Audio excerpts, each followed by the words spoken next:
Now, before we get started, I've always believed in giving value for value, both as a creator and a consumer. If someone provides me with great information, I always look for ways to support them in any way I can.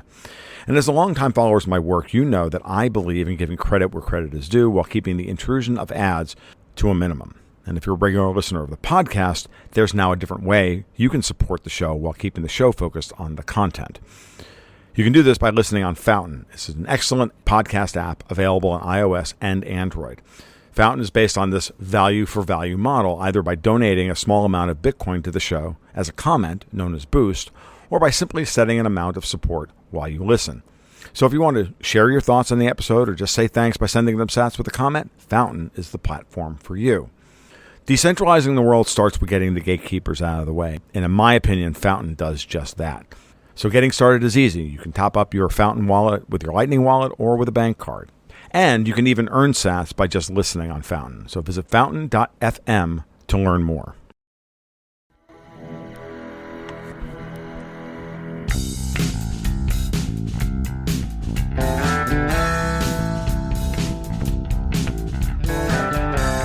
So there was nobody I could think of that would be better to have this conversation with than Eric, because Eric understands a lot of this stuff even better than I do.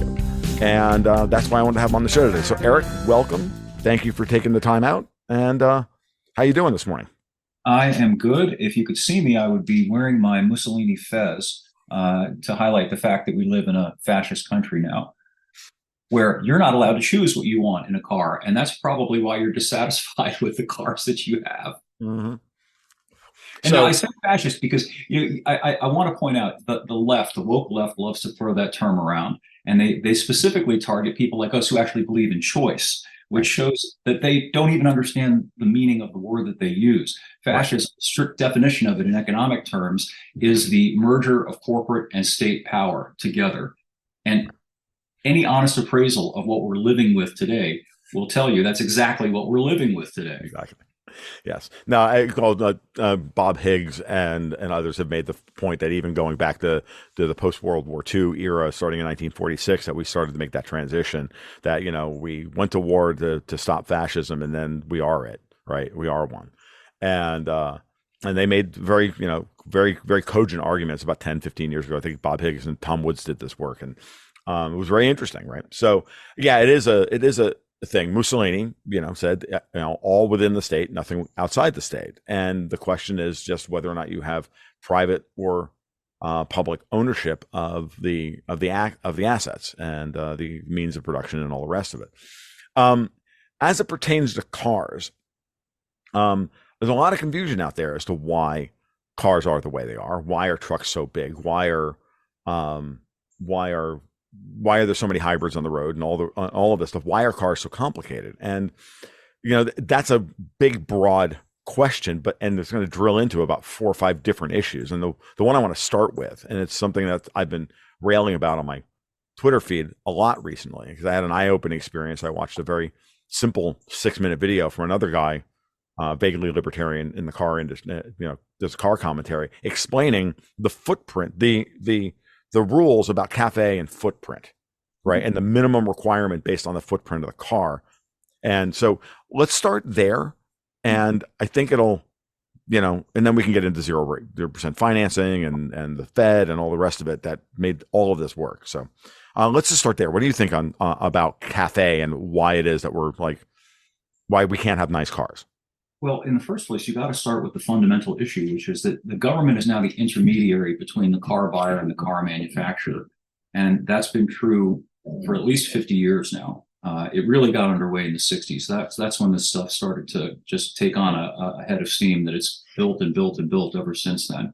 And it's an odd thing when you think about it, because ostensibly we live in a country that has a constitution that strictly defines what the authority of the federal government is. And I've never read in the Constitution where the government has the rightful power to intercede between a car buyer and a car manufacturer and tell the car manufacturer how it must build cars, and then tell the car buyer what kind of cars they'll be allowed to buy. Now, CAFE is an acronym. It's a bureaucratic term that stands for Corporate Average Fuel Economy, and it dates back to the 70s. At the time, the government caused a shortage of oil. There was no real shortage of oil. It was a political issue, and it resulted in gas lines and increased gas prices. And the response to that was not to, hey, let's get the government out of the way and let the natural resources flow so that there's plenty of fuel, oil and gas for people who need it and want to buy it. Instead, the government came up with this idea, well, what we're going to do is pass a law that requires the manufacturers to make more fuel efficient cars. So they posited a mandatory minimum mile per gallon number. And I think initially it was 21.5 miles per gallon. It applied to what they called passenger cars. So what that meant in simple terms is that every manufacturer, the aggregate of all the vehicles, cars that they produced, had to achieve that number of miles per gallon. If they did not, then the manufacturer would get socked with what they called gas guzzler fines. And of course, what did the manufacturers do? They simply passed those costs on to the car buyers in the form of increased costs. And there were also hidden costs. There's a reason why you don't see the formerly typical large rear-wheel drive sedans and wagons that people used to drive commonly in this country back in the 70s, because they became impossible to build without making them very, very expensive. So now only the rich really can afford to have a large vehicle, rear-wheel drive with a V8 engine. Models like the S-Class Mercedes, for example, six-figure cars. Anyway, they kept ratcheting up these CAFE standards, and now we're on the cusp of the CAFE standard going up to almost 50 miles per gallon by 2026. And the oily thing about that is it's a means by which the government can essentially outlaw practically every vehicle that's not an electric vehicle without formally passing a law. That would be too obvious, and it would probably result in people getting angry if they knew about it. So instead, they put forth this regulation that's essentially impossible to comply with. To give you an idea, the only vehicles that would be able to make the 50 mile per gallon standard that are available right now are small hybrids like the Prius. And I'm not, I've got nothing against the Prius, but the point is it's a small car. It's not really viable as a family car. So anything that is larger than that's not going to make the cut, and that's going to result in it becoming more expensive via these gas guzzler fines, and that's going to serve as a negative incentive. The manufacturers are going to build fewer and fewer of those, and that's why you see this trend of engine downsizing. You see now even big pickups, like the standard engine in the Chevy Silverado, a half-ton truck. The standard engine is a 4-cylinder engine. Never happened before. It's crazy. You see vehicles with engines that are smaller than motorcycle engines. I had a Chevy Trax a couple of weeks back to review, 1.2 liters, 3 cylinders, in a 3,000-pound vehicle. I've got a bike with a 1,200 cc, 1.2 liter, 4-cylinder engine. And, essentially you can see what they're doing here. They're winnowing things down. They're making it harder and harder to produce engines of any kind so that they can essentially force electric vehicles onto the market. And then, here's the conspiracy theory of the day. I believe that the electric vehicle is the vehicle, not for, the new kind of vehicle. It's the vehicle to get people out of vehicles. Most people, they want to reduce car ownership. They want to reduce driving. And that's the end goal of this stuff. Oh, clearly, Klaus Schwab just came out the other day and said, we will end, personal transportation by 2030. Like, okay, that's nice. Can we please put you in the home now? And here's your medication. And, it's time for your medication. Let me see your tongue. Like, that's what needs to happen to people like Klaus Schwab. Absolutely. Sadly, unfortunately, that's not what we're dealing with. We're dealing with a bureaucratic movement that feels unstoppable. But you'll note that during the Trump administration, one of the first things he did on day one was to suspend CAFE for 4 years, which is the only reason why today we still have the option of going to Stellantis and getting a Challenger with a V8 or a big V6 in it. And those are going away at the end of the year, the end of this model year as well, because they're going to get wrapped with these taxes. Stellantis, by the way, there's another side of this, which is there's the carbon credit, carbon offset credits that go along with these as well. So the gas guzzler taxes have now moved into carbon offset credits to deal with this idea that, we shouldn't have any emissions. Like, again, there's this idea that if the religion around manipulating cars and climate change and everything else comes down to this idea that the only way we can live sustainably on the planet as humans is if we make no mark on it whatsoever. That's kind of the overriding ethos of these people, what they're selling to people, and it plays itself out on a daily basis, and it's driving us all insane and broke. Except it doesn't apply to them. And that speaks to the motive, though. Mm-hmm. For a long time, I think one of the reasons that there's been inertia and there hasn't been a lot of general resistance, though that's changing to all of this, is that I think there was an assumption that, okay, these people are well intended. They may be misinformed, they may be in error, or they may just be incompetent, but they're not bad people. They're not evil people. They're not seeking to destroy our way of life, to enserf us, to literally recreate medieval feudalism, with them at the very apex of the pyramid and everybody else down at the bottom. But we can see that in their hypocrisy. Everybody sees John Kerry getting off of his private plane at Davos. We've got Biden having several huge footprint mansions and a classic Corvette. He can have those things. You and I aren't supposed to have those things. That's what this is all about. And I'm kind of grateful, actually, that they've been so arrogant as to be blind about their own hypocrisy and the way it's perceived by people, because people are beginning to see. And that's how you begin to turn this around. You also. And no, you're absolutely correct. And I've been seeing this as well in other areas. Like normally we don't do cars on this podcast regularly. I usually do geopolitics and finance, right? And you see it in other areas of the battle space, for lack of a better term. And it is really a battle space. It's a psychological battle space, and it's also an economic battle space. And so, I look at, it's not just the cost of cars. It's not just the mandatory, let's think about this, right? For years, because you've written very eloquently about this over the years, where, we, in order to meet CAFE standards, not just changing the engines, but then turning all cars into bubble cars in order to get the aerodynamics, such that they can get the mileage up, but then that makes the sight lines on the cars impossible. So we can't see out of them. So now we have to have backup cameras. Now we have to have blind spot monitoring. Now we have to have LiDAR. And then there's the Ford Explorers rolling over and killing people. So then we had to strengthen the A, B, and C pillars on these things to the point where a car that could not, under any physical, manipulate physics as you want, but that car could not flip over with a center of gravity. With a lot of these cars, the mid-sized sedans have centers of gravity so low, they would never flip over. And yet they have to have A, B, and C pillars so strong that the roof can't cave in. What does that do? It makes it impossible to make a left-hand turn. Because you can't see out of the front of your car when you're trying to make a turn. Right. I see this all the time. So it's those other angles on this that we don't even realize. And then you get into a car and you're like, God, I don't even like this thing. Yes. And they want $40,000 for it. Yeah. They've homogenized them, rendered them anodyne. They have also rendered them very alienating.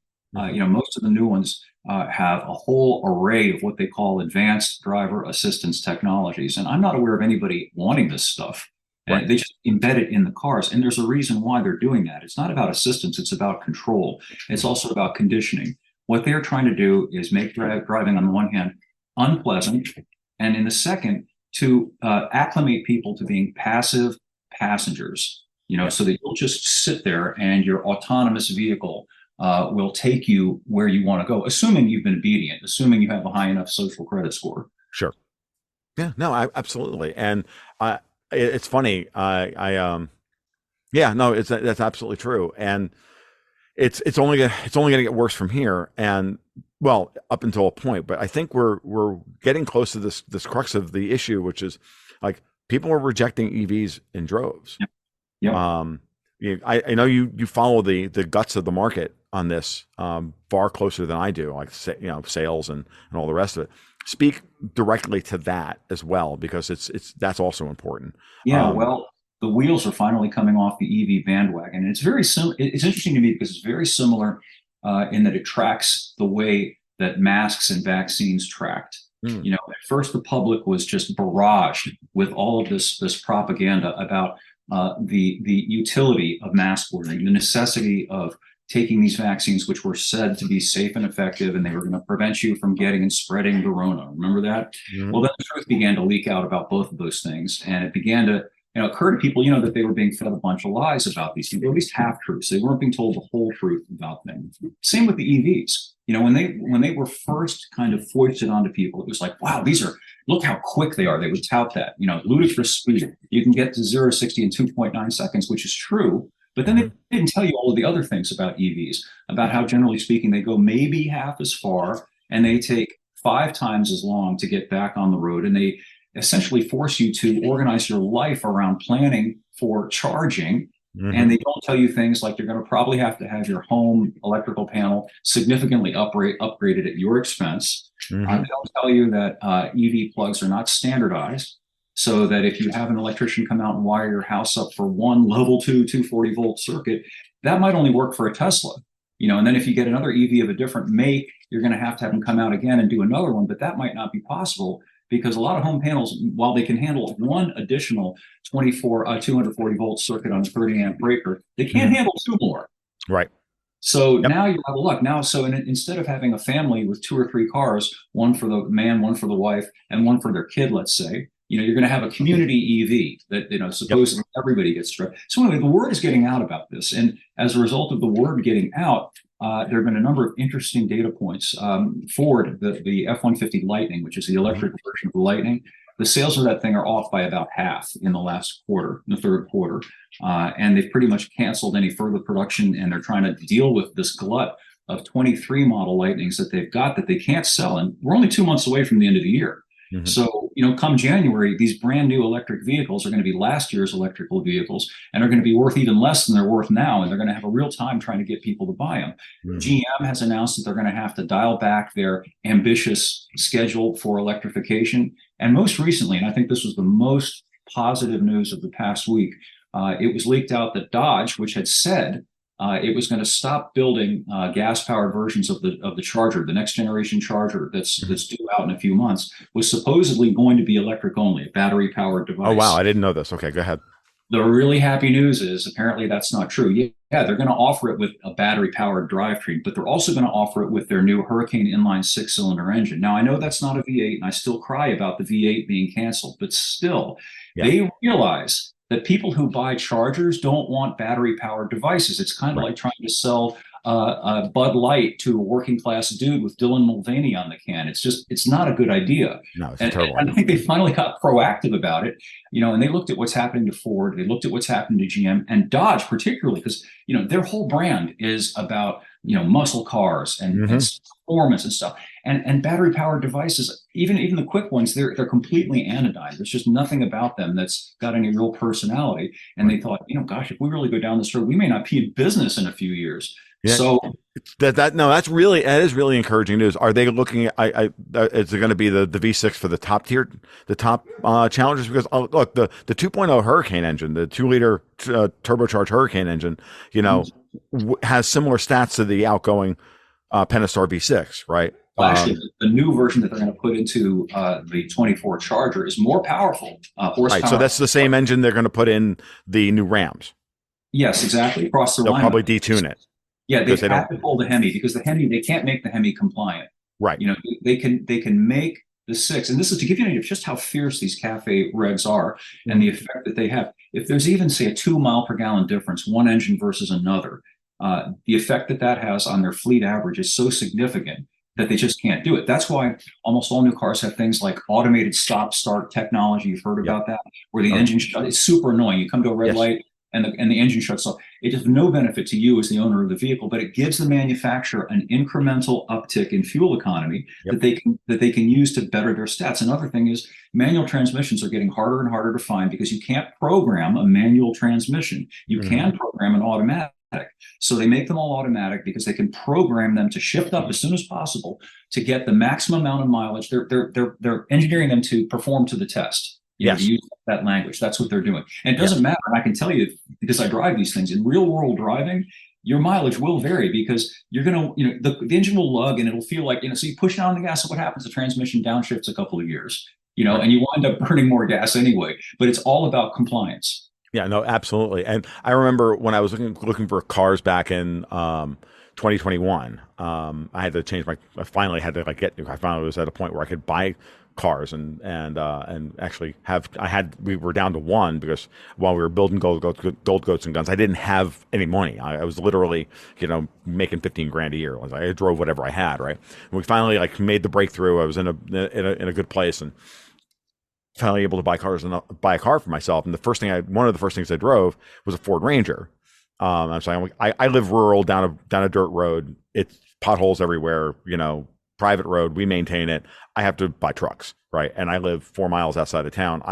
There has to be a car per person. I don't live in town. I can't use Uber, blah, blah, blah, blah. So my car costs, me personally, I'm going to wind up being, you mentioned the 2-3 car family a while ago. I'm going to be a rarity. I have to have 3 cars. Yeah. going forward, because my daughter's getting ready to become an adult and go get a job and everything else. There's going to be one for my wife, one for myself, and one for my daughter. They don't all have to be new cars, right? But by the same token, cars are so expensive to repair. The cost of warranty service or some version of that is also a very important part of the economic calculus of what car you buy, right? So I drove a Ford Ranger, and I'm like, and I had that the 2.3 liter EcoBoost, and I've driven it before with a manual and the Mustang, and I'm like, okay, the engine's fine. I mean, I understand it's a twin turbocharged engine. It's probably going to go 100,000 miles, and it's going to kaput, and then it's going to be totaled and everything else. And that's another issue I want to discuss, which is the harder depreciation of these cars that people don't understand yet. But the 10-speed auto in all of Ford's cars sucks. Like, frankly, it's terrible. And there was no cohesion between the transmission and the engine. It wasn't designed to hit any of the, when was the turbo going to kick in? When I would hit the gas, there would be an anywhere from 1 to 2 second lag before, the drive-by-wire system decided, oh, you actually want to put gas, you want to put the hammer down. Like, no, you want to drive slow, friend citizen. I'm like, no, I want to accelerate. Mm-hmm. So I've been noticing this. One of the things I have noticed about, for example, Stellantis products is that 8-speed automatic transmission that they have is actually properly geared for both of the engines that they're currently offering, the 3.6, the 3.6 liter Pentastar, and the 5.7 liter Hemi.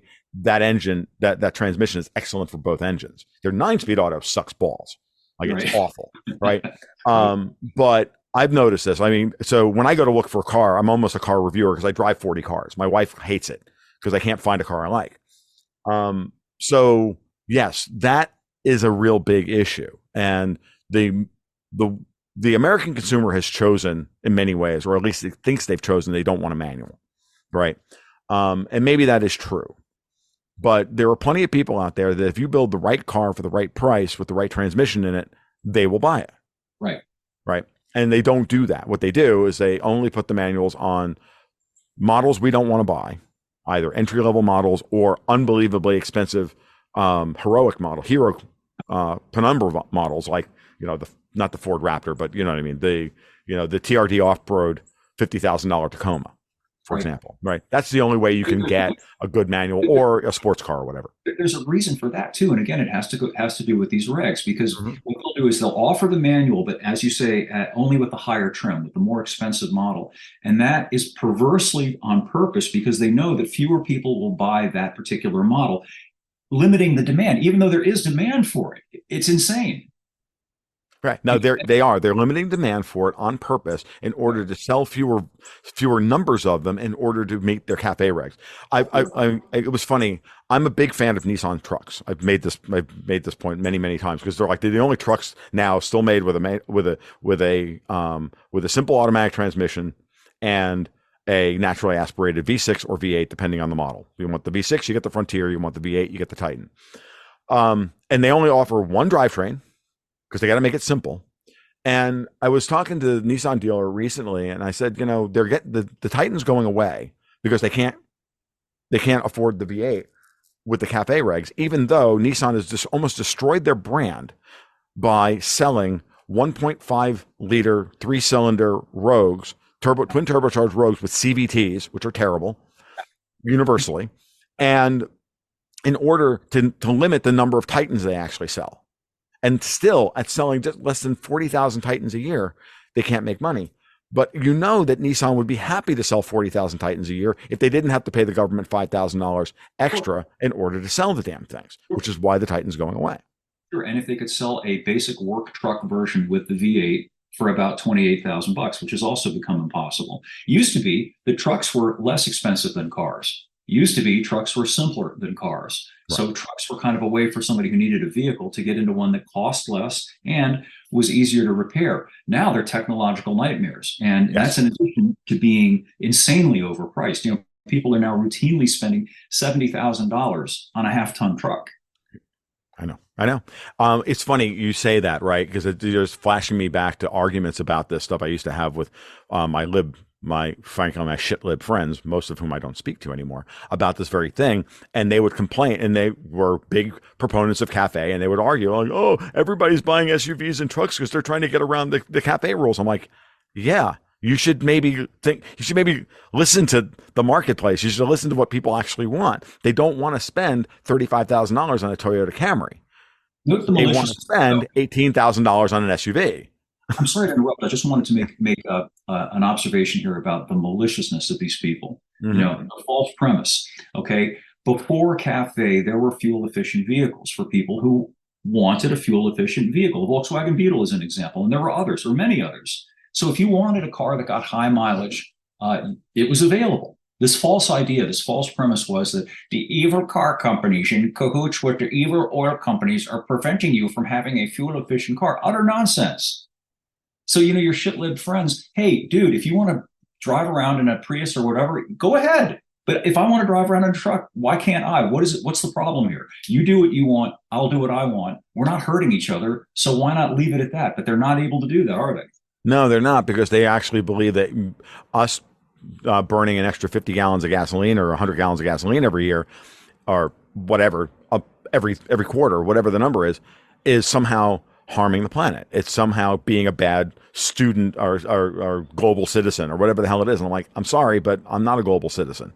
I live over here in rural North Florida, and I have a life to lead, and you have your life to lead, and your priorities are different than mine. And I've made this choice, and what you're telling me is that I shouldn't have made this choice, and I need to go live in a pod, eat bugs, and consider assisted suicide if I'm depressed. Is that what Even you're that saying? is even that is a facade. You remember when they used to talk about peak oil? For a long time, they were telling us we were going to run out of oil. This goes back to the 60s. Mm-hmm. Problem was that the predictions didn't line up with the facts. And as it turned out, there's a whole lot more oil available than the peak oil alarmists were telling people that there was. So they had to walk away from the idea that, well, we have to transition away from oil because we're going to run out of it. So They dropped that narrative because it wasn't selling anymore. And then they came up with the climate change narrative. That's the new narrative. And the bottom line is it's not about either of those things. No. It's about impoverishment. It's about taking things away, particularly from the working and middle classes. That's what they need above all else. Victor David Hanson has talked about this, the historian, at great length, and it's that authoritarian societies have to be binary. You have to have the oppressed and the oppressors, and then you have to have a small leadership cadre that gets to determine who's oppressed and who's oppressing. And that's what they want. They don't want a viable working and middle class cohort of people who are comfortable, who have the things that they need, and not only the things that they need, but have a degree of affluence and luxury in their life, because those kinds of people don't need a leadership cadre. What's really interesting, Eric, you're absolutely correct. The same person I found out, through mutual friends, the same person that used to complain about all of this stuff when the Ford Maverick was originally introduced, which is, immediately put himself on the list to buy one of those $20,000 Ford Mavericks. He's one of the lucky ones, because that was always a bait and switch from Ford, because they were never going to be able to sell the Maverick profitably at $20,000 with a hybrid engine, with a hybrid drivetrain. He got one. He got it at that price. Good bully for him. Everybody else is paying $35,000 or $40,000 for Ford Maverick now, because that's the only version of the Maverick that Ford can sell and make any money at. So they did the loss leader thing to get you in the door. They did the bait and switch, and now go try and find a Maverick or a Bronco Sport for less than 30 grand. You can't. They've just done away with those base models because the cafe regs are even eating them.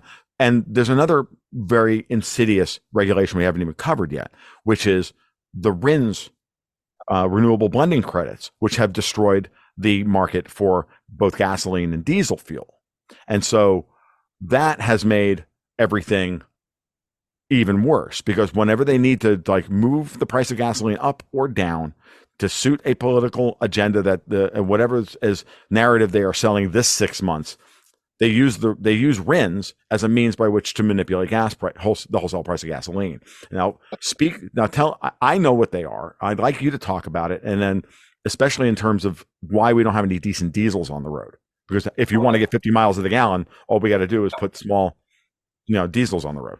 Well, okay, let's focus first on gas. We're talking about renewable energy credits, essentially the ethanol mandate, which requires that most of the gasoline that's sold in this country be adulterated with ethanol. Most gas, and I put it in air fingers quotes because it really isn't gas anymore. It's 90% gas with 10% ethanol alcohol, which is a sop to the agribusiness lobby in the corn states. They managed to get these regulations passed because it's rent seeking. The government says you've got to fill your tank with 90% gas plus 10% ethanol. And one of the fascinating aspects of it is, the government constantly ululates about how important it is to get higher gas mileage. Well, ethanol is less energy dense. It's got lower BTU content than gasoline. So your vehicle uses more fuel when it burns E10 than it does when it burns pure gasoline. But you'll never hear about that, because again, it speaks to motives. It's not about conserving. It's not about increasing gas mileage. It's about profiteering via these regulations and the regulatory apparatus. No, you're absolutely correct. Former chemist here, like that's very true. Ethanol has a higher flash point, burns quicker, burns hotter, and it's great for race cars. It's great for drag racing. It is not good for your commuter car, right? Gasoline is more energy dense, and by the way, the next fuel up in the series, going from number 1 fuel, gasoline, all the way out to number 6 bunker fuel, which is basically cleaned up crude oil. You have diesel fuel, and light diesel fuel is what we put in our cars, or what we know as on-road diesel, which you can buy at your local, gas station. That's what's known as number 2A fuel, and that has a much higher energy. It's much more energy dense than gasoline is. As the hydrocarbon chains get longer, the more energy is stored in that particular hydrocarbon. Just on a per gallon basis. So this is a very simple relationship that most people don't know. And the war on diesel fuel and the war on diesel engines, and this goes back to, now we can go back to Dieselgate and Volkswagen. Volkswagen, programmed their diesel cars to pass the particulate test because the particulate test was designed around X amount of raw particulates put out, not on a per gallon or per mile basis, but just on a number basis, knowing full well that when you step on the gas, you create a whole bunch of soot. And then once the car's idling, it's actually putting out almost no emissions and no soot whatsoever under normal driving conditions. And what the regulations were doing were forcing the manufacturers to detune the engines to run the diesel cars inefficiently to produce more soot in order to get them off the market. Yeah, and the point of all of this was that diesels, particularly Volkswagen's diesels, if you go back about 10 years, Volkswagen had a whole line of diesels. They were the only manufacturer that was selling affordable volume diesels. You could pick up a $22,000 Golf or Jetta with a TDI engine that got 50 miles per gallon that would go 700 miles on a tank. Mm-hmm. That posed an existential threat to this EV push that was just getting underway right around the same time. And I believe that that's the reason why they targeted Volkswagen and went after them so aggressively. The car industry is rife with stories of manufacturers gaming the tests and doing things to get around the regs. And typically what happens is that they'll fine them, slap their wrist, whatever it is. They practically crucified Volkswagen. They actually frog marched Volkswagen executives into criminal courts and pursued them over this. And mind you, nobody has ever put forth any evidence that anybody was actually harmed by this. Where's the victim in this? Volkswagen diesels were clean. They use that, that term. And the reason that people don't understand that that's the case is because they'll hear, whoa, they produced 50% more than the allowable amount of emissions under federal regulations. What they don't tell you is that that's 50% of a tiny fraction. I mean, it's minuscule. There's a Volkswagen TDIs were so clean, it was crazy. And then they used Dieselgate to destroy the next generation diesels that were coming out by forcing all of these Rube Goldberg devices. If you look at just go to YouTube, anybody, you want to understand what's happening why you don't have a modern diesel engine, and why the Ram Eco Diesel and the Ford diesels and all of them that came out all failed. And the Duramax diesels, the small ones from GM, they all failed because they have 3 different systems to reburn the soot and reburn and clean it's literally a Rube Goldberg device designed to increase the cost of the engine, destroy the gas mileage of the car, make the engine run less efficiently, and destroy itself in normal everyday American driving. Do you And remember the novelist Kurt Vonnegut had a great story called Harrison Bergeron? Mhm. Did you ever read it? No, I actually haven't. My partner Dexter White's a huge Vonnegut fan, but I'm not. I'm a huge Philip K. Dick fan. But go Okay, ahead. well, when you get a chance to read it, it's just a dystopian short story about this future in which everybody who's able is hobbled with the idea of bringing everybody down to the least common denominator. Right. That excellence is not to be permitted in any aspect. So if you're smart, somehow they put something like a constant noise ringing in your head so that you can't think. Things of that nature. Anyway, that was what the point of all of this hobbling of these diesel engines is. It used to Mhm. be that diesels were simpler, more reliable, and much longer lived than Yeah. gas engines. So it particularly made sense for people who bought trucks and who used them for work to buy a diesel engine because you'd get 400,000 miles out of the thing and they really needed almost no maintenance other than occasionally changing the oil, mechanical injection, and so on. Now they're much more expensive. They're so expensive that the trivial advantage you get in gas mileage, they get about 8 miles per gallon better. Well, big deal if you have to spend $10,000 more to buy the diesel engine option. And then you've got to buy the DEF fluid every other month. Mhm. And you've got to get the particulate trap serviced and all this other stuff. And then it craps out on you at 75,000 miles. Who's going Oh, to buy it? and then they manipulated through RINs the diesel market to make sure that diesel was 30% more expensive than gasoline. Yes, and less lubricious. You Right. now have to buy what they call ultra low sulfur diesel. Well, the whole point, one of the reasons that diesels lived a long time was because the fuel itself, unlike gasoline, is a lubricant as well as a fuel. Gasoline Right. is a solvent and a fuel at the same Mhm. time. Right. So by taking the sulfur out of the fuel, they took away one of the diesel's great advantages, which was endless longevity. Right. And the funny part about all of this is that all those cars that we want to buy are available in Mexico. Correctamundo. And Like, and it's Asia all and other parts of the bullshit, world. folks. It's not about climate change. It's about making Americans poorer. Mhm. That's all this is about. I point out to people that in other markets, you can get a $10,000, $11,000 entry level car. Imagine that, brand new. Mm-hmm. How many teenagers or people just out of college would like to be able to buy a brand new $10,000 car? Yep. Probably a lot of them. And Yep. then those cars would be secondhand cars that a 16-year-old could buy. Mm-hmm. So there's no reason, no technological reason at all that we can't have vehicles like that. The only reason is because of this regime that is screwing with the market in this country. Yeah. These are all ideas that are that, and this is an old rant for me. This is an idea that came from Europe first, and it came from Europe first because when you really stop to broaden your scope as to what this is about, this destruction of the car industry, it's all about restoring the lost economic advantage of old colonial Europe. You're correct, sir. And because who doesn't produce hydrocarbons? Europe.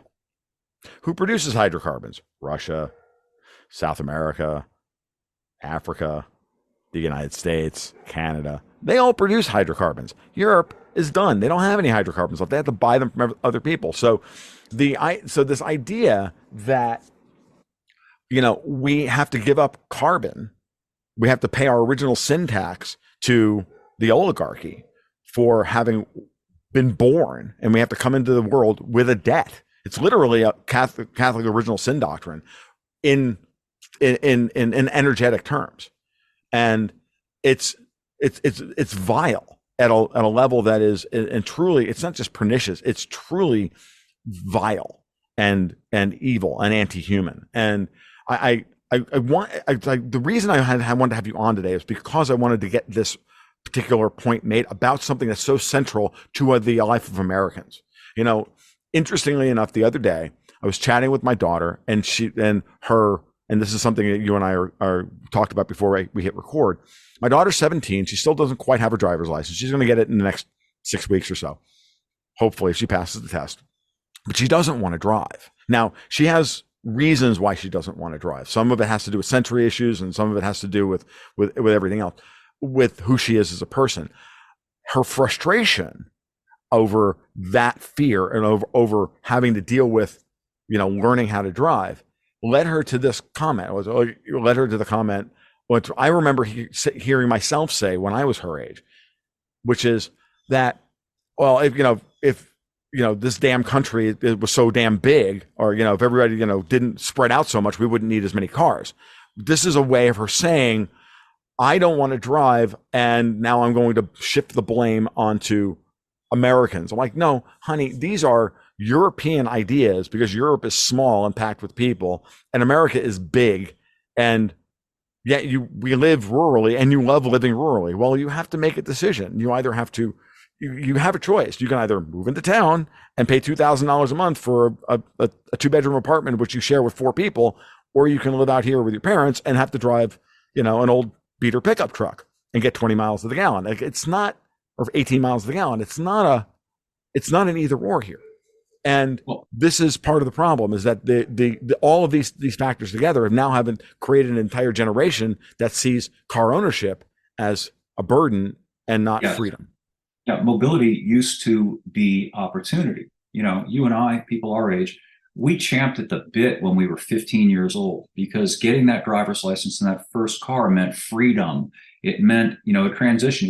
It was really literally the moment at which you kind of became an adult. You're 16, but you're an adult because you can drive where you want to go on your own schedule. It was wonderful. And all of us wanted to get that driver's license and get our first car and get out there, and they have managed to habituate and condition people to regard cars as somehow oppressive. And indeed, they have become so. They are now so forbiddingly expensive, and they put all this rigmarole in the way of young people in particular. You and I, we got our license when we turned 16 on the day. We probably went to the DMV that day to get the license, right? And it was unrestricted. Remember, we didn't have any restrictions. We were legally able to do everything behind the wheel of a car that an adult could do at that time. At least that was my experience. Now they've got restricted licenses. The kid can't drive with their friends in the car, which kind of, what's the point of being a teenager and having a car if you can't go out with your friends in the car, right? Insurance costs are exorbitant. And, if there's a, as we were talking off the air, if the kid pulls into a sobriety checkpoint, even if completely sober, and somebody left an empty can of beer in the back of the car from a month ago, they can actually arrest them on a drunk driving offense because of that. It's a hassle. And so they don't want any part of it. It's understandable. But, it's malicious because these kids don't realize what's being taken away from them. Right. Well, that's the thing. And that's the point, which is that their imprinting is based on, their perception, and their perspective is based on their imprinting of the behavior and the conditions that they've lived under. And what's interesting about my daughter is that at the same time, she's been kind of fighting her private school, the changes that have been made to the way things are operating within a private school this year, because they're actually trying to pull everything back. They're trying to ban devices, get kids to not be, to not be on their phones and on their tablets all day, and trying to get kids to, and this is a school that caters to special needs kids in that respect. A lot of kids on the spectrum and whatnot. So they understand the problem. The school administrators do. And my daughter fought this like tooth and nail because she felt she was being singled out. I'm like, I told her, I'm like, and that's why you don't want to drive, because your imprinting you've gotten to the point where you're like, you see the car ownership as such a potential burden and such a potential threat to you actually being able to live your life as an adult. Because at the same time, they also did some good work to prep them about what it costs to be an adult in America. Right. Also, so, they've done that kind of lifestyle, management stuff, at 10 in ninth and 10th grade, trying to help the kids understand what it's going to cost to go out on their own. And they're like, well, clearly I need to get rid of the car. Sure. And now, to speak to imprinting, this might sound a little bit conspiratorial, but nonetheless, I think there's something to it. The whole generation now, the Gen Zs and even the millennials, since the 90s, since the beginning of the era when parents were forced by law to strap their kids into the safety seat, to the point where even they were almost adolescents and they still had to sit in the safety seat. Mm-hmm. During our experience growing up, cars were fun. Mom and dad, hey, we're going for a drive. The door opens, you jump in, right? You probably had the experience, as I did, of rolling around in the back of a station wagon, and it was great. You loved it. And you would maybe sit in a pickup truck in the bed and have your feet dangling over the tailgate as mom and dad drove down the road or whatever. That's all gone. Now imagine from the point of view of a kid growing up strapped like Hannibal Lecter into the safety seat. Cars are dangerous. That's the message. Driving dangerous. Safety. So, kids now regard cars as a threat. both oppressive and a threat. So they're being programmed and conditioned just the way these people at the WEF want them to be programmed. Mm-hmm. And it doesn't hurt. It doesn't help her perception of this thing. She said this to me, that I scream at traffic all the time because people don't know how to freaking drive. Mm-hmm. Right. And so like I have to drive with all the freaking clovers, your term, which I absolutely use all the fucking time, dude. It's awesome. I'm like, you fucking clover, get the hell out of the left-hand lane so that I can get to work. I can get to where I want to go. I work from home, so I don't actually have to drive anywhere. But I'm like, and I watch the road, and the way the road works today is wrong. And what I've tried to imprint on try to instill in my daughter is like, look, driving is the most dangerous thing you're ever going to do in your life. Unless you decide to be a firefighter or a line worker or a soldier or whatever. But at the same time, if everybody does what they're supposed to do, the rules of the road are customs that we have ingrained, and the government has just, like all best practices, the government just codifies what we wanted to do. So the electrical code, the building codes and whatnot, these are all just based on best practices in the industry, and then they're adopted by the government at first and then co-opted in order to do social engineering later. I said, but if everybody does their job, if everybody obeys the 5 or 6 basic rules of the road, if you're slow, get to the right, blah, blah, blah, blah, the road is predictable, and then the road is safe. Mm-hmm. A predictable road is a safe road. If everybody's going the same speed, cool. If everybody's acting in a predictable manner, then everybody else knows what to do.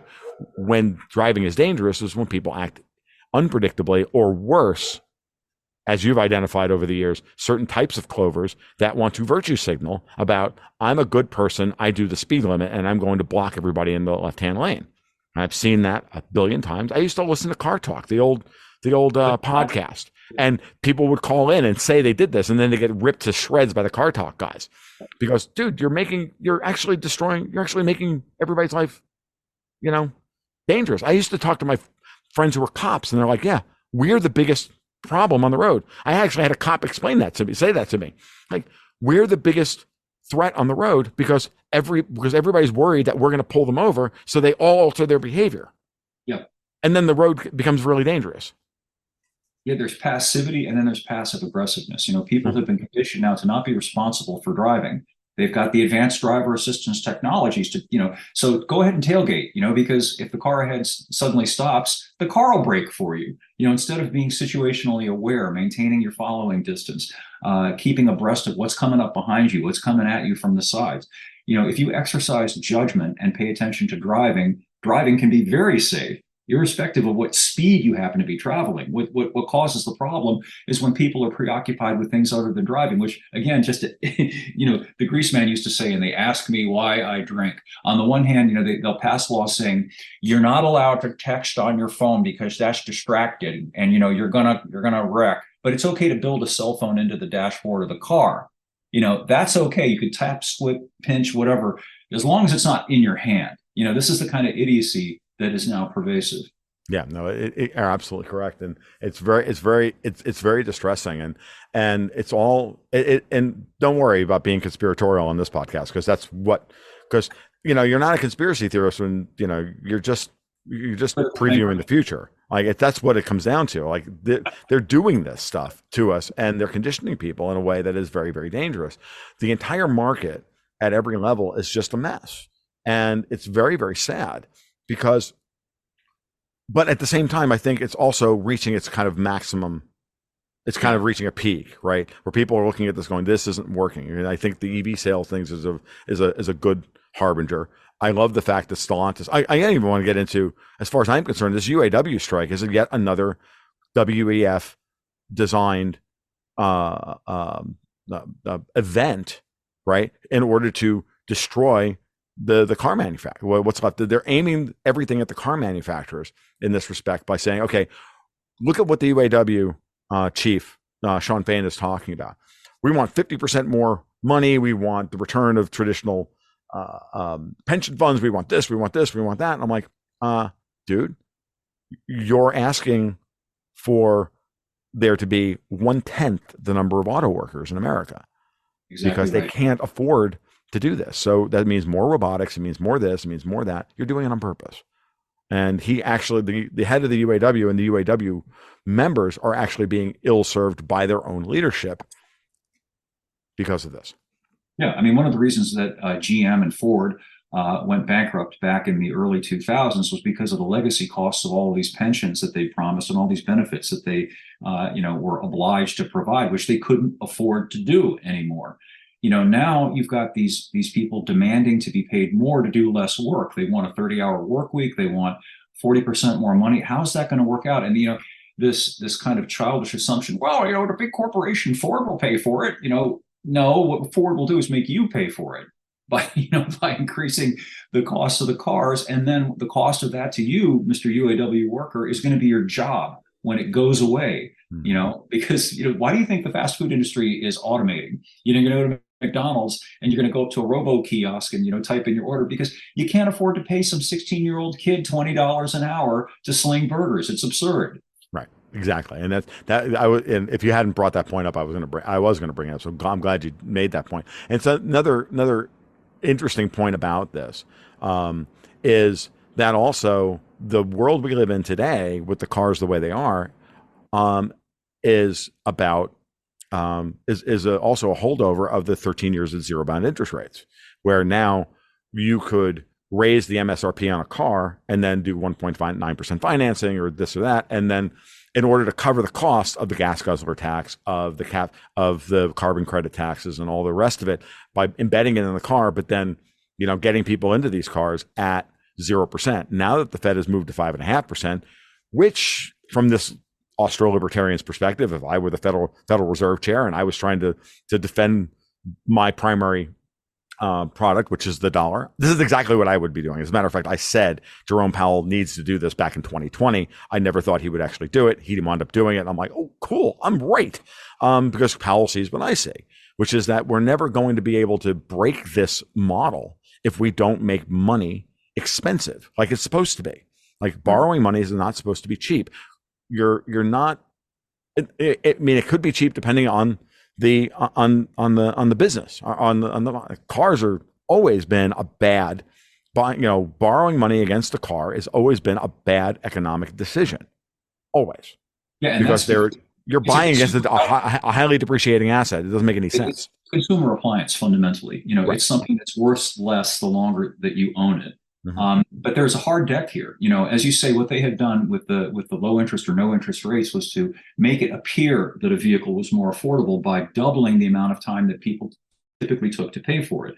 Mm-hmm. In the before time, most loans were 3 to 4 years. If you went back to the 70s and 80s, and so people would have them paid off in that amount of time. Well, now the typical loan is 6 to 7. Yes. Now, but here's the problem. They can't continue to push that out because the car depreciates and it ages.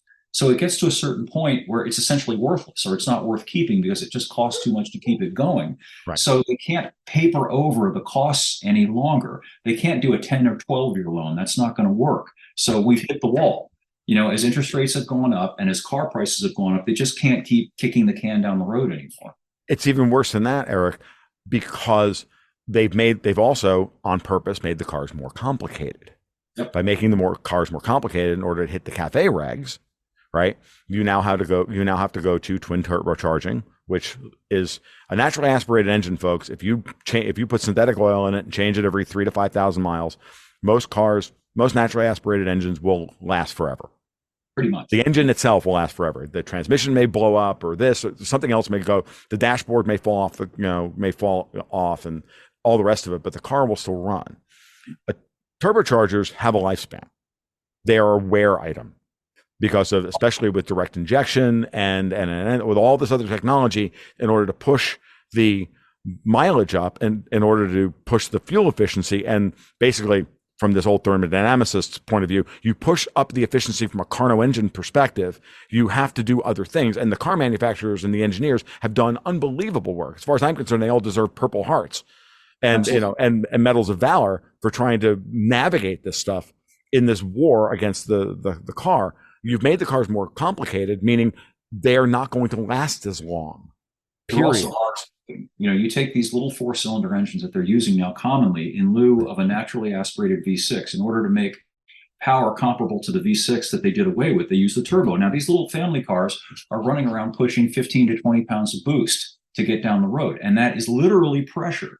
All of the internal surfaces of those engines are subjected to a great deal more pressure and stress every day than the naturally aspirated engine. So bearings, other critical parts, things like that are going to probably wear faster than they would have otherwise. There's a related issue here too.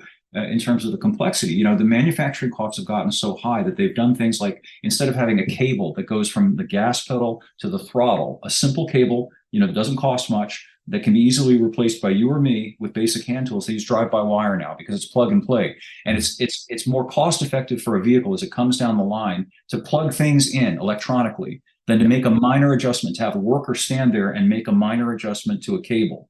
You know, because the worker's too expensive. So let's make it more expensive for you, the buyer. You know, when that piece goes away and it stops working, it's not fixable. You have to replace the electronic component, and it's probably beyond the ken of the average, you know, shade tree mechanic to deal with it. So you have to have the thing taken to the expensive dealer and pay $100 an hour, you know, for authorized service to get something that you probably could have fixed yourself 20 years ago for 15 bucks. Right.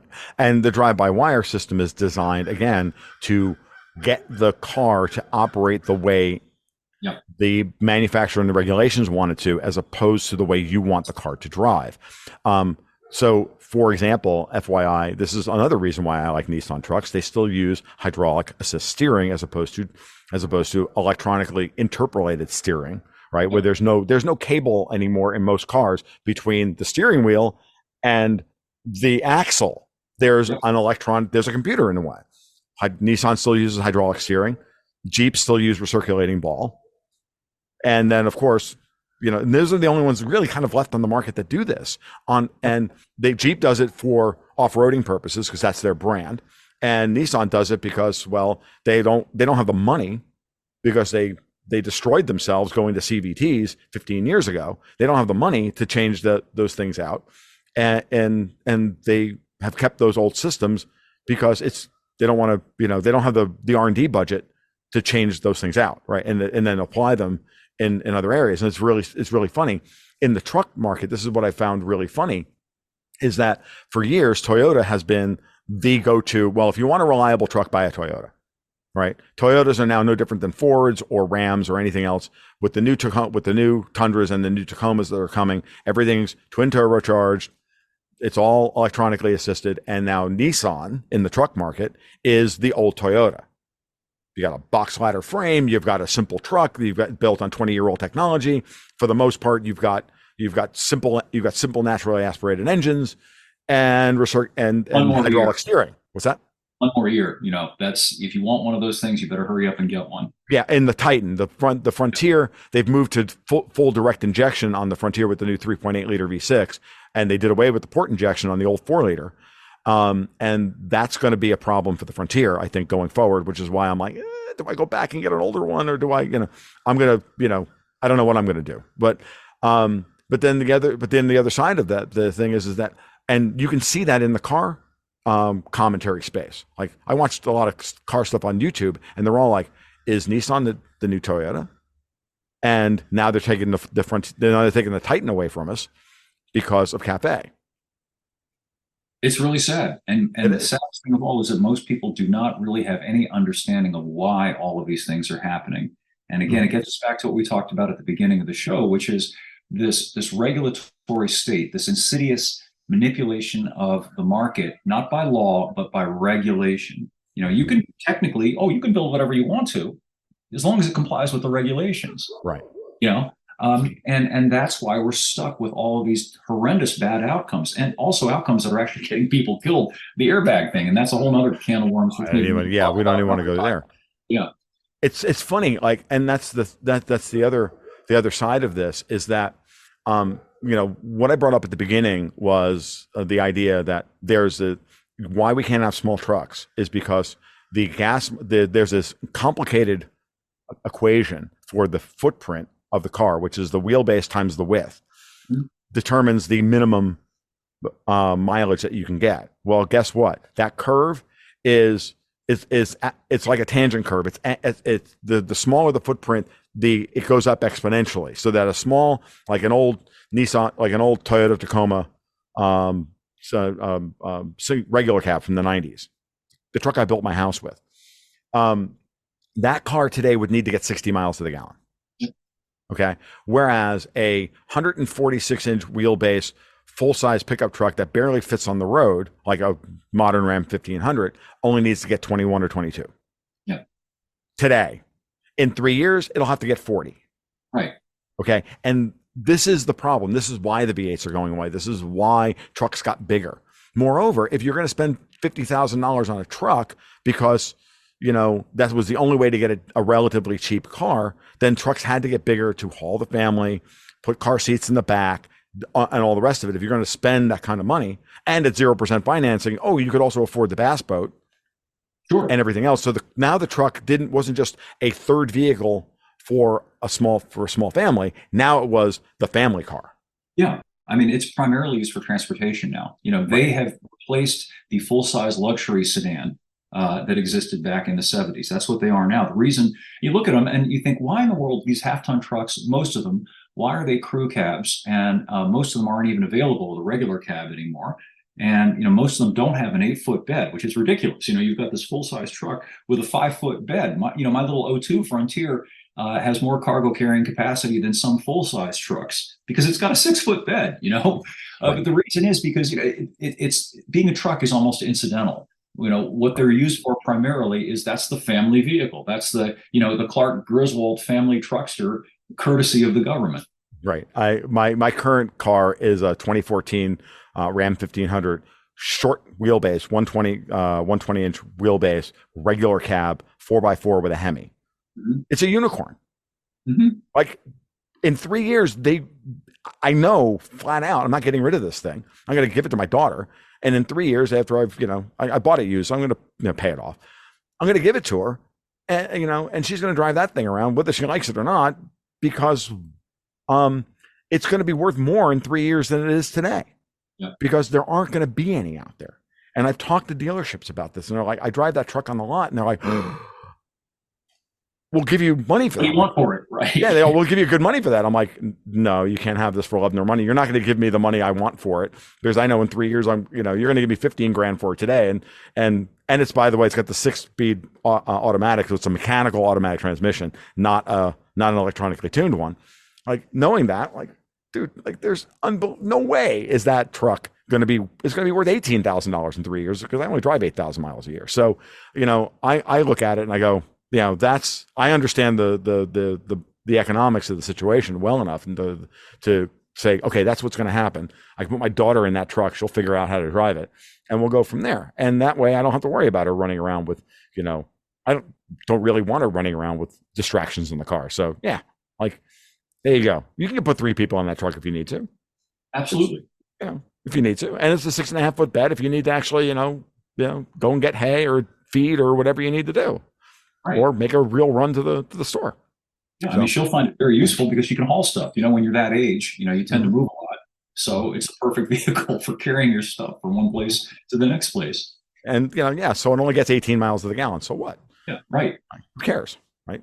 So, I've tried to explain some of this stuff to her. And when I finally did, and I said, oh, by the way, I went to pick her up one day, and I said, I drove down here as if you were to drive down here. So I didn't do my normal get on the Florida highway, do 90 or do 85 or 90, and then, you get 14 miles to the gallon because I can afford to put gas in the car. I drove it like her at the Florida speed limit between 65 and 70. And I said, oh, by the way, this gets 21 miles to the gallon when you drive it like that. By the way. And since you don't like driving on the highway anyway, you're going to drive on, you're going to drive on the back roads. Like, you're going to get 22 miles to the gallon as long as you, don't have to do stop and go traffic. Right. She's like, oh, really? I'm like, yeah. It's amazing. Like, you have to think about your own behavior and how you're going to use it and all the rest of it. There's nothing wrong with that. Hopefully she'll get deprogrammed as she drives. I had the opportunity last summer. My sister was up here with my niece, who at the time was just learning how to drive. And I took her to a church parking lot. I had a Mazda Miata press car that week, and I taught her how to drive stick. And at first it was very trepidatious. She was very nervous and scared. But when she got it, it was a beautiful moment because you could almost see the connection being made, and she understood it. And then she lit up and she was having a ball, driving it around the parking lot. She was getting ready to do donuts. I had to kind of pull her back a little bit from that, but she was into it, and that's the kind of thing I think that if we do that, we might be able to salvage something. Yeah, I think so. I mean, I at one point, my wife's Grand Cherokee had to go into the shop for an extended period of time. They gave us a loaner, and we were driving a 22 Compass around with that terrible Tiger Shark 2.4. And she hated that car. And this is funny from coming from a girl that we used to watch Top Gear together. I used to go car shopping. She'd be in the back seat. She'd be doing the Richard Hammond thing in the back going, look at these awful plastics. And she'd be giggling in the back of the car when I was like test driving a Mustang or whatever. And today she's a completely different person now that the specter of her actually driving is on the docket. And I don't know what I've done, but where I've gone wrong here, and I don't know. We'll try and figure it out. But she's getting there slowly but surely. She's getting there. Well, I think that when it comes to it, and she realizes, this is the way, you have to make the choice. Like you can go and live in town, or you can not drive, or you can figure out a way to get a job from home and work from home. And I think a lot of them are going to do that. So we'll see what happens. When she figures out that she can go where she wants to, without you having to drive her there or being dependent on some government schedule to go somewhere. That if she just feels like going somewhere, she can jump in her truck and go there. That's a pretty cool thing. And I think once that realization dawns, she may change her attitude about driving. I agree, Eric. I'm really hoping for that to happen at some point, and I think it will. It's slowly happening. She's slowly getting there. I think it's as much the transition, and I've said this to her. This is as much a psychological transition from being a child to being an adult, and it in the last, I don't know, 6 to 9 months or so, you can really start to see that happening. And so in a couple of months, 3 to 6 months after that, I think this will be. All of this stuff will be a thing of the past, but it is also, part of the thing you said, before we got on the call, or at the beginning of the call before we hit record, you brought up a really interesting stat about what's happening with young kids and their desire not to drive. And I think we should bring that up, and just to remind everybody, as parents, this is what we have to try and overcome. Yeah, roughly in the cohort of 16 to 25, about a fourth of the people in that age demographic don't have a driver's license. It's absolutely unprecedented. Never happened before. When you and I were at that age, as we talked about earlier, the first thing you did when you got 15 in a few months was get your learner's permit. And the day that you turned 16, you were at the DMV to get your full license because you wanted to be an adult. You wanted to be a grown-up. You were excited about getting your car and being able to go out with your friends, do what you wanted to do, to cut the apron strings, from your parents and start to exercise autonomy as an adult, and that's why people, of prior generations emotionally bonded with cars and with driving, and that bond is being severed, and it's being done on purpose. Yeah, absolutely it is. And I don't know, but the thing that I wonder about, and I brought it up earlier, I was like, oh, by the way, all those really cool cars. I went to Mexico after the 2020 election because I wasn't sure if I was coming back to the country because I didn't know what was going to happen with Joe Biden becoming president. And I'm dead serious. We took a 2-week vacation. We went to Mexico, and I'm driving around Puerto Vallarta, and I'm looking at all these really cool cars that are available. And it's Mexico, so you can't drive more than 35 miles an hour anyway because there's speed bumps everywhere. But there's all these small cars and all these really cool little, again, $8,000 to $10,000, $15,000 cars that are on the market that we can't get here. The interesting part about this entire regulatory scheme, there's two issues I want to bring up before we cut it off, before we end. The first is they're clearly pushing us into this idea that the United States needs to be broken up. Right. Well, I got news for you. If you break us up, then all those red states that rely on diesel trucks to do agriculture and do business, and all those states that are too big, that are not built on the quote unquote European model of big cities and whatnot, they're just not going to bring CAFE forward. right? And then all of a sudden, those cars that Stellantis and GM and Ford and everybody else are making and selling overseas are all of a sudden going to be available in what used to be America. Mhm. Like, that's one possible outcome, one good possible outcome of a potential breakup of the United States. Then there's the Chevron deference, which is where Congress has deferred its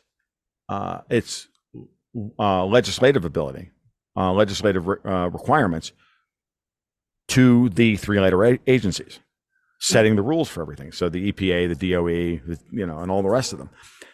And that's on the docket for this fall on the Supreme Court. And they were able to get it. They were able to push that off until next year. And I think it was political pressure because they were supposed to, the SCOTUS was supposed to see that case this year.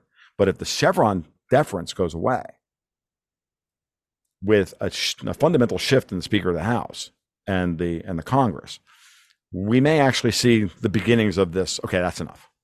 Yeah. And that's another sign on this. I certainly hope so. It saddens me to think about the potential dissolution or breakup of the country, but at the same time, it saddens me to think about people getting divorced. Sometimes people have to get divorced. You reach a point of irreconcilable differences. You can't live with that person anymore. They don't want to live with you. You don't want to live with them. You can't make it work. So most people understand that, and most people would never say, well, you have to stay in that marriage, even if it's an abusive marriage. Even if the other party is an awful person and is just making your life miserable, and you can't reach some kind of reasonable, amicable middle ground. Nobody would say that. Very few people would say that. But somehow politically, this idea is that we're just supposed to suffer and live in this society in which half the country seems to hate the other half, and neither half can come together to some kind of reasonable accommodation. I think we have passed that Rubicon. I don't think we can reason with people on the other side anymore. As a libertarian, I will often say to these people, look, man, I'm not trying to control your life. You do what you think is good for you in your life. And all I ask is you leave me alone, and we do our things, and it's cool that way. But they're not willing to do that. They're not willing to just do what they want to do. They want to force you to do what they think you should do too. And there's no way to compromise on that without giving into it. And I'm not going to give into that. And I think a lot of other people aren't going to give into it either. Yeah, well, I mean, what we've been talking about here is a slow process of destroying the middle class, because you cannot have a full-on communist revolution without a destruction of the bourgeoisie. I mean, this is, I could, start going on my anti-British rant and all the rest of it, and everybody would cheer. That's not the point. All I'll say is go back and listen to the podcast where I had Richard Poe on, and all of this will make sense in that context. How the Brits created communism and blamed it on the Jews, which is just an insane thing that most people can't even begin to contemplate. But then you start to look at it and you go, I wonder, the Marxist critique of the industrialization of the world was not, wrong. If they're out, the problem, of course, was what their intended solution was, which is, hyper collectivism, right? The merger of state and government power is a dangerous thing and is eventually going to destroy everyone. They just blamed it on capitalism, which is dumb, but it is what it is because they had an agenda, and that agenda was to lead people to a particular conclusion and then create the conditions under which that became a self-fulfilling prophecy, as opposed to the natural reaction against that. So, yeah, what I would say is, I again, as a libertarian, I believe in the smallest political units being implemented. But at this moment in time, even civil war or even the breakup of the United States is itself a psyop, because it benefits the very people that have pushed us to this brink in the first place. Because then we start getting into who controls the debt, who does this, who does that, and it actually it's a divide and conquer thing. And so I'm all for, that national divorce, but on our terms, not on somebody else's terms, on our timeline, not on their timeline. And I think that we're almost going to have to force them to submit first. And then later on, 10, 15 years from now, we can have the rational discussion of who, what's going to happen, but not right now. Right now, this is an operation. This is an Well, operation to drive us apart from each other on purpose. I'm a big believer in the power of no, Yes. opting out and refusing to participate in what they insist we're supposed to participate in. I'm one of those weirdos who never put on the face diaper, the idiot rag, for any reason. I never would. I just opted out of it. Like we talked about a little bit before the show, just don't go to those places where they try to make you do things like that. Be as self-sufficient as you possibly can be. Hang out with like-minded people. Just ignore them. And if lots of us do that, then the whole thing just kind of withers and falls of its own accord. Agreed. It's the opposite of what they've done in engines. They've optimized the Carnot engine cycle to get 99% potential thermal efficiency out of these engines. Well, it's the same thing at a societal level. De-optimize the Carnot engine cycle of their planned regulatory state by just sitting down and saying no and introducing friction into their system that will cost them ultimately more money and more power than they actually have, and then the whole thing just collapses. And I think that's where we're going to wind up. And I've been looking at this from a variety of perspectives over the last few years to say all of these things are a race. Everybody is trying to outlast the other side in order to win. And the question is who's going to win these various races. If we can win the regulatory race over the car industry and see the collapse of CAFE through political change, it will actually be the first step towards being able to do the rest of it. And then we can get back to 100% gasoline again, diesel fuel that costs less than gasoline, simpler engines, because all of these designs, right? All of these engine designs are still valid. They're still viable. Like you can, they're all there. It's not like the engineers haven't done the work. They're just not allowed to be expressed in the marketplace. I had a conversation with David Knight months ago about this, and we both agreed that the focus on our side, let's say on the gun issue, is really not that smart. In that the bigger issue is the car issue because it's the same issue and it affects more people. People who are into guns are a relative minority in this country, but everybody drives. Right. Everybody needs a car. So if you can make them understand, get them to see the malignant intentions, the bad motives that are behind all of this, everything could change very quickly. Not just cars, but everything. Yes. This was the light bulb that went off in my head about 6 months ago. It'd been building for a long time, but it finally all kind of clicked into place. And it was when I realized that the CAFE footprint, it was that which drove cars getting bigger and then pickup trucks exploding in size. And then one day I was driving home and I pulled up in I think I was probably driving my current Ram, and I looked to my left. In the left-hand lane was a 1999 or 2000 Ford F350. It was yellow, it was gorgeous, it was a dually, and it was smaller than the truck I was driving. And I'm driving a short bed Ram 1500 from 2014. It had a shorter wheelbase. It was lower to the ground. It weighed less.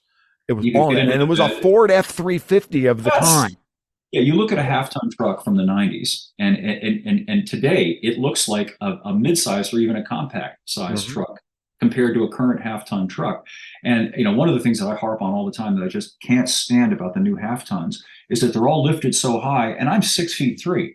I can barely touch the freaking bed. They all have what I call the Metamucil pole. You pull the tailgate down, and then there's a pole that comes out and a little ladder. So you have to stand up and walk into the bed to use it. It's retarded.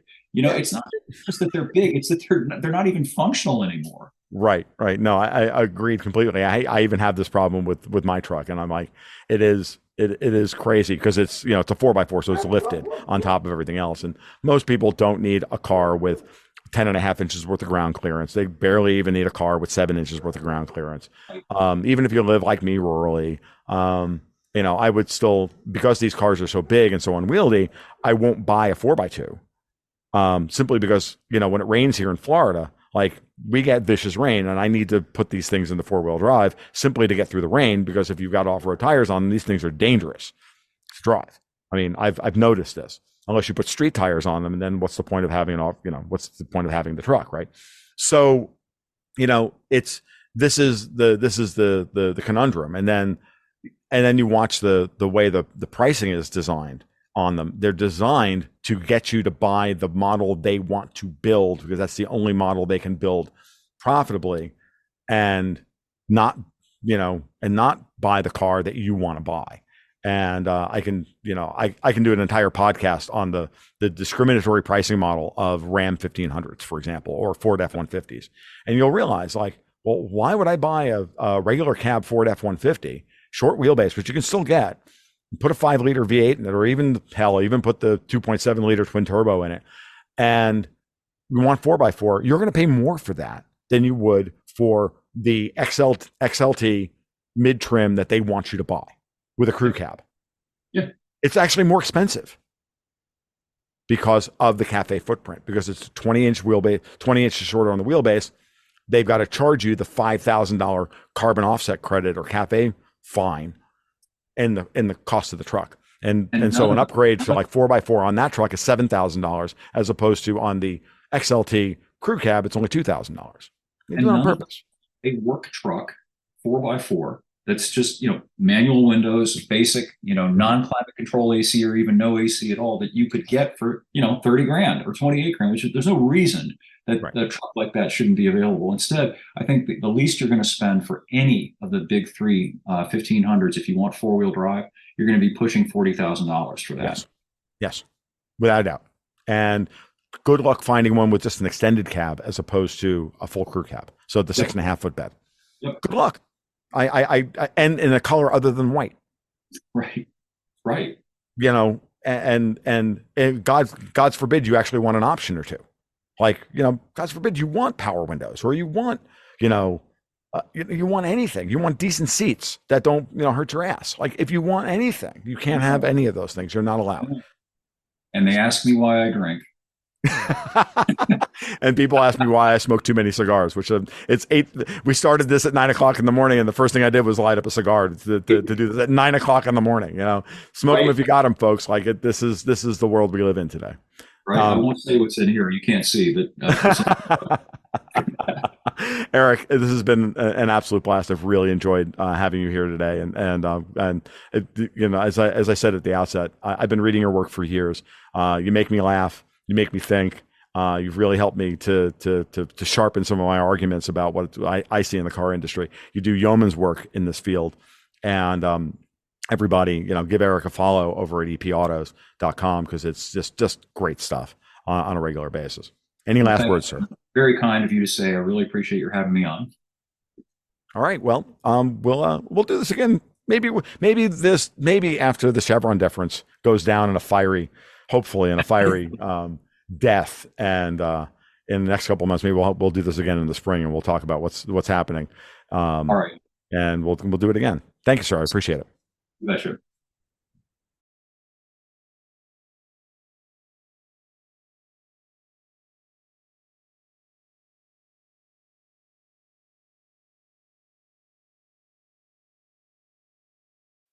Wrap it up for episode 160 of the Gold Goats and Guns podcast. I want to thank Eric for taking the time out and chatting with me about one of my odder passions, and why this is so important that we understand the ramifications of what's happening in the car industry. I think it's just incredibly important. So with that said, I'm out. As always, you can follow my work over at my blog at tomluongo.me. You can follow me on Twitter at TFL1728, where the very worst version of me will show up on a daily basis. I guarantee it. As well as you can sign up for the Patreon at Patreon/Gold Goats and Guns, where you can sign up for the monthly investment newsletter, complete with a portfolio to help you make sense of this world going mad, and the private market reports and blog posts that keep everybody abreast of what's going on a regular basis. Well, that said, I'm gone. You guys be well. You take care. We'll talk soon. Keep your stick on the ice. A couple months, maybe we'll do this again in the spring, and we'll talk about what's happening. All right. And we'll do it again. Thank you, sir. I appreciate it. You betcha.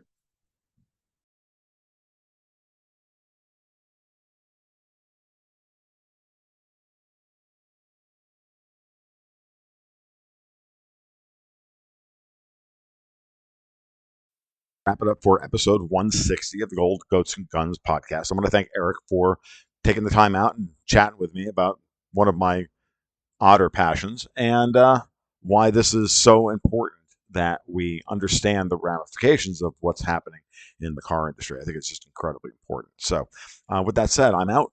As always, you can follow my work over at my blog at tomluongo.me. You can follow me on Twitter at TFL1728, where the very worst version of me will show up on a daily basis. I guarantee it.